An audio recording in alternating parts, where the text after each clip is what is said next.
Hi, welcome back to my YouTube channel. Today I'm going to do a short review of this ink, and this is the Swan Illusion Plume.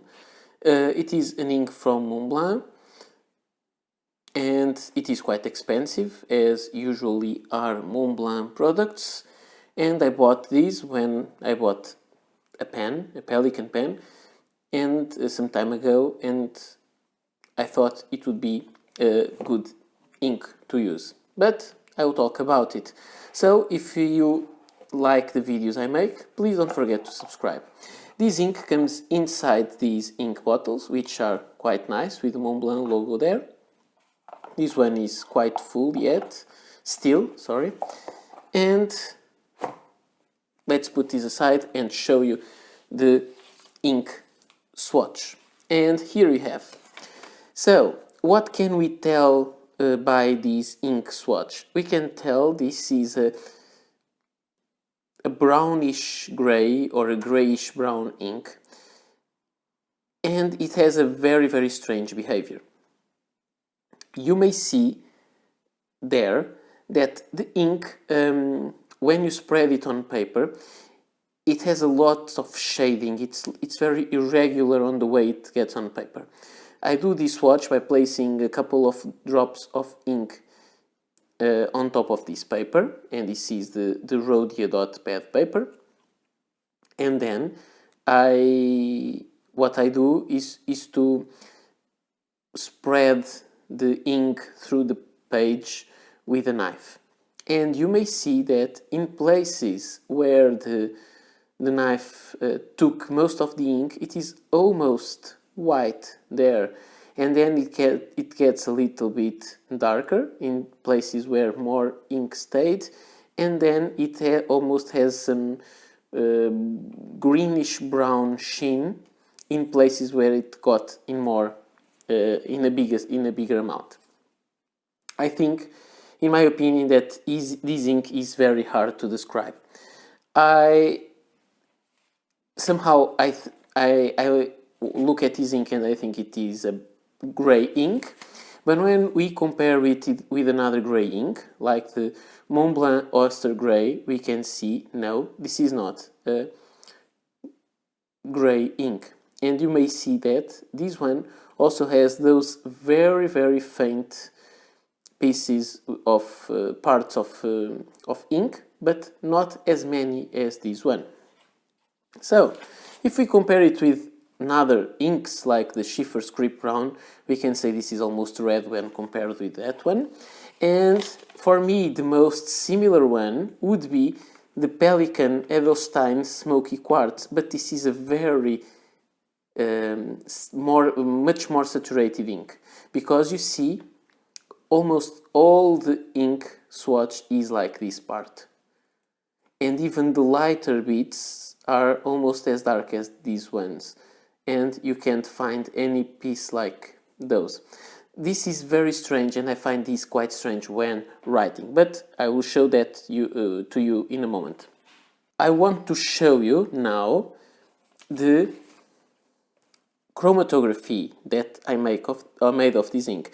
So you may see that, yes, there is a very strong gray component to this ink, and it is quite water resistant there, because you can see it is very well marked there, and then there are a little bit of gray that goes up, and then a fringe of a yellow orangey, like an ochre color there.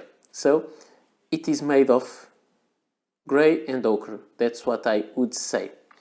And I think it reflects what we think about it. It looks like a grayish or a brownish grey or something like that. Which pen did I choose to make this review? It was this one. This is the Wing Sung 699. It is a pen, it is a vac fill. This is made in China, and we would say it has a very, very strong inspiration in the Pilot costume 823.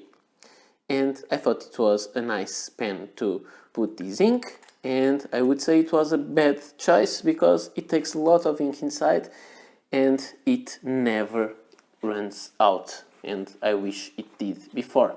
And why do I say that? Because this ink is far from being my favorite. Here you have it. You can see it's not very saturated. It looks like gray ink.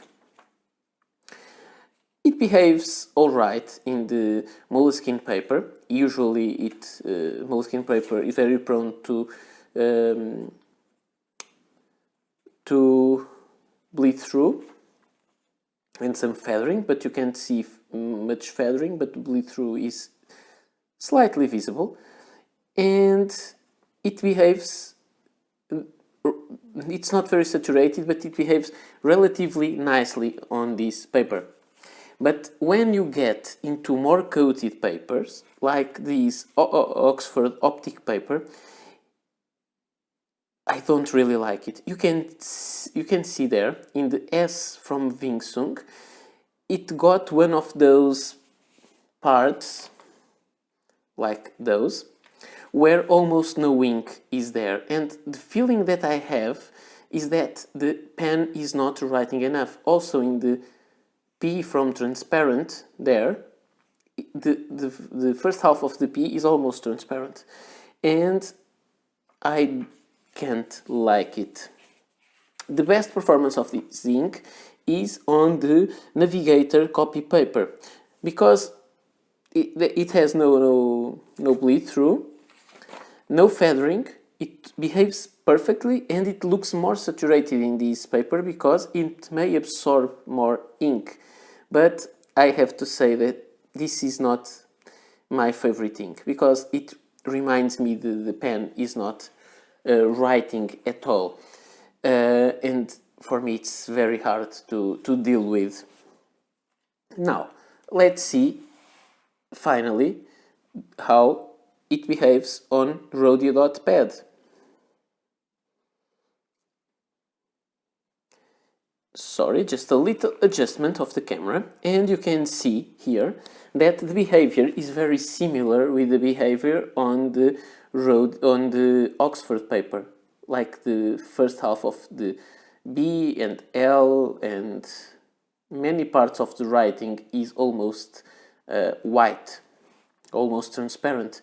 About the drying time, this ink takes forever to dry.